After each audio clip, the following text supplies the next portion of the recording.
Hi, Hippy Trev here, and welcome to my channel. Hope you get something out of it.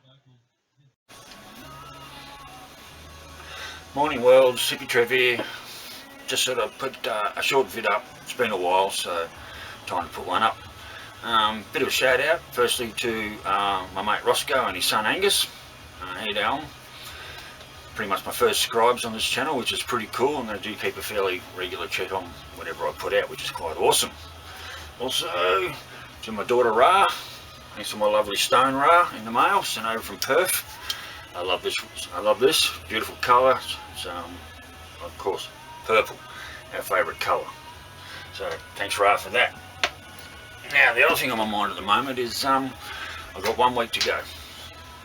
So around this time next Tuesday I should be over in Childers and be able to get my licence back, which will be wonderful. So I've done my time, done my 3 months, and of course now with this coronavirus around everywhere, can't even go anywhere. Right until before I lost my licence, I was just in the verge of planning my bike ride down to Victoria, which was, I was going to take a month, maybe probably 4,000 or 5,000 mile run. That's what I was setting the bike up for at the time, and then of course oops, lost my licence for only 3 months, and of course here we are 3 months later. The whole world is on lockdown, which is quite crazy with this coronavirus, and it is pretty bloody scary shit. So anyway, I can't wait to get back on my bike. It's yeah, even though I'm not let go anywhere, I've got to do a few test runs. I mean, I put the bars on. I don't even know if the clutch is working properly yet. That's got to be fully adjusted up. Same as the throttle cable. It all feels good, but you just don't know until you're on the bike. So hopefully this time next week when I get back from Childers, I'll be able to do a quick lap around the old tip road there, which is better. It's not very far, but it's far enough. It's about 4 or 5 mile run around out of town, tip, come back again. That's the plan. So and also the boat. The boat hasn't been started. Picture of the boat.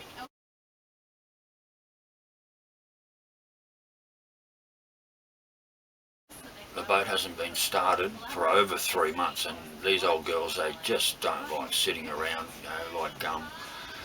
The brakes start, like you start losing, the seals start letting go and so forth. So I definitely need to get out there, and I've been here for 3 months. I've gotten fat, I've gotten fucking lazy. Yeah. So okay, so another thing that is a bit of a positive. 7 months tobacco free. It's been 7 months since I rolled up and had a smoke, and I feel pretty good about that. And basically, look, as far as I'm concerned, if I can quit smoking, who was a heavy smoker of 40 years, pretty much anyone can quit smoking. You've just got to want to. So yep.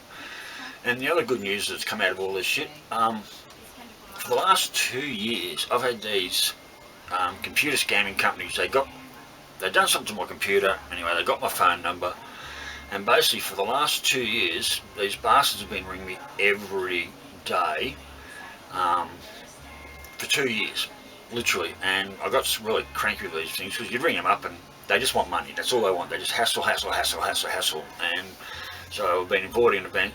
Any number that comes up on my phone, it's just a number or someone I don't know. I don't answer it, and if it's important, hopefully they'll leave a text. I got really pissed off with these people. They'll ring me every day, sometimes twice a day, and I just started abusing the operators because I don't care. They're from overseas. They're not here. They're not. All they want to do is scam me for money. That's what they do. They scam. So I started telling them I was going to rape their daughters and do all this nasty stuff, and then, oh my God, it just made it worse. I was getting every 10 minutes. They'd ring me every 10 minutes, and the number, I'd block the number on my phone. It'd be coming through as another number, and they're all coming through from Australia. I did have a couple, one from Portugal, one from USA, one from somewhere else, but basically they're all coming through as Australian phone numbers. So I blocked that number. 10 minutes later, they'd ring me on another number. You'd call the number back and it'd say it's not connected. So however they're doing it. So this went on I was almost at the point of changing my phone number again, and we all know what a nightmare that is because you got your banks and everything all tied to your phones nowadays. But I was at the point of changing my phone with these bastards. They were just not letting up. It was driving me crazy. Since the coronavirus, I haven't had a phone call in 3 weeks. So out of all this shit going on in the world, just for me, my phone no longer rings with these bastards trying to scam me for money. So yeah, fuck off and fuck you. That job's done.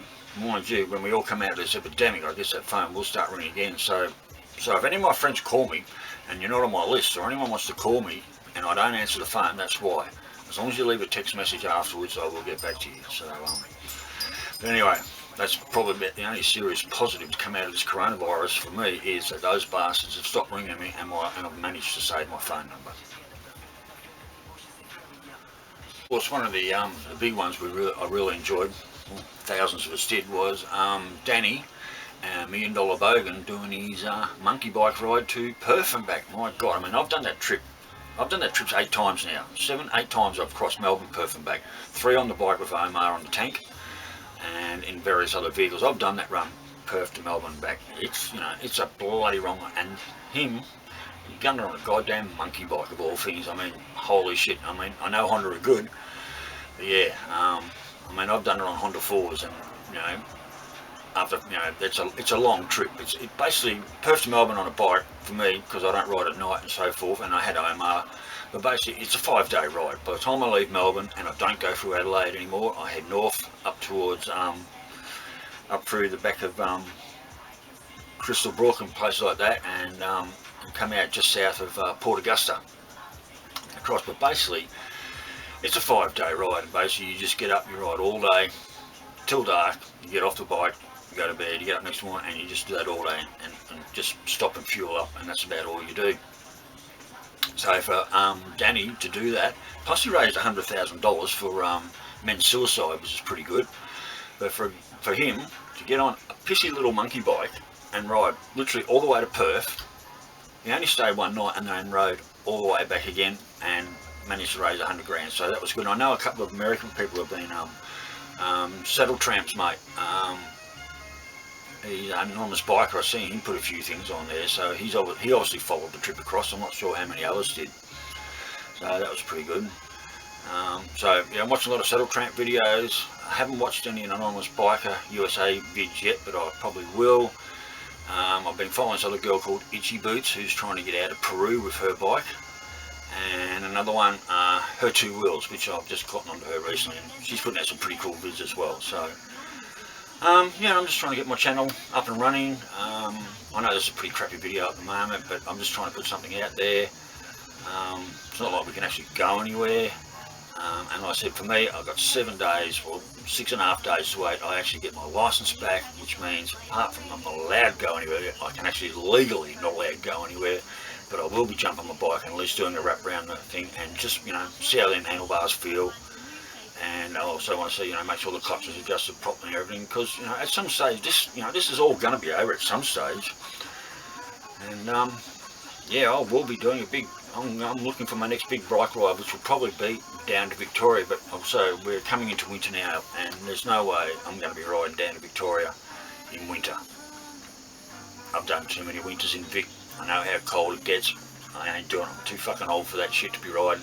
There's no amount of warm clothing that I can put on to keep me warm enough to even want to be in Victoria anytime after May.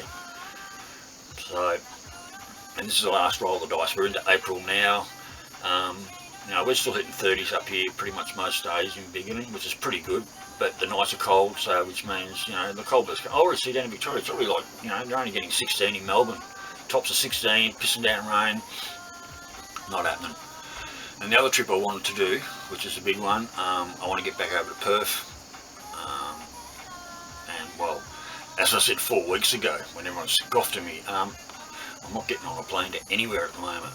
And you know, and as it's turned out, neither was anybody else. Everything's pretty much grounded. And they should have done this 4 weeks ago. You know, I mean, okay. And this big debacle about the panic buying.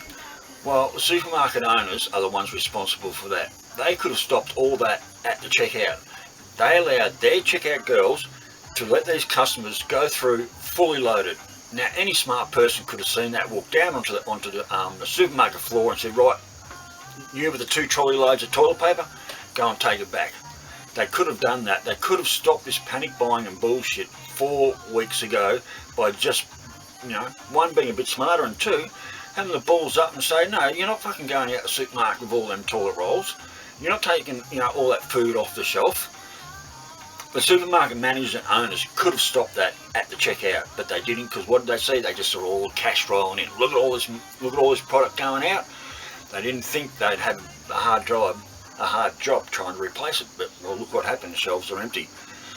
And all you scummy fucks that went out there and did that, well, obviously you're allowed to do it because the supermarkets let you do it, but the full blame of this panic buying and the stripping of supermarkets all falls on the supermarket owners and managers, and they could have stopped it at the checkout, but they didn't, because they were too fucking money hungry, and they really just didn't give a shit.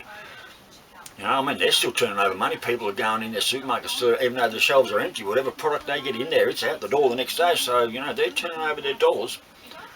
So fuck you, supermarket owners. You fucked up there, and you've sent the country into a spin. Your fault. Not the government's fault, supermarket owners' fault. They could have stopped this there and then at the checkout. So anyway, enough of that. I get too angry. So, okay, we're down to this. Anyway, like I said, it's only a short vid. I would like to say a couple of g'days to a few friends. Pete and Bernie. Wow, how are you guys going? All them kids, new bubs and everything. I really hope you're managing to get your baby food and everything you need for Oscar, and everything else is going okay for you guys. I think about you a lot in the situation you're in, so big shout out to Pete and Bernie. Also my best mate Bernie in Hepburn Springs, who I bought the boat off. She's nursing on the front lines. Hey Bernie. My daughter Raz, of course, she'll be called into action soon, no doubt, being a trainee nurse. There's heaps of people, you know who you are. Nikki, how you going? My friend Wendy. There's a few people. So anyway, just trying to get my channel up and running. Feel free to, even though my vids are pretty shit, feel free to share them amongst your friends. The more they get shared, the more they get around. Maybe I'm up to 23 scribes now. I mean, I'm looking at people, they've got thousands of subscribers and everything. I've got 23, and I actually feel pretty good. I've got 23 people on my channel, and yeah, I'm okay about that, but I've only been going a couple of months. It'll be interesting to see where I'm at, maybe if I'm still doing this, say in 2 years time.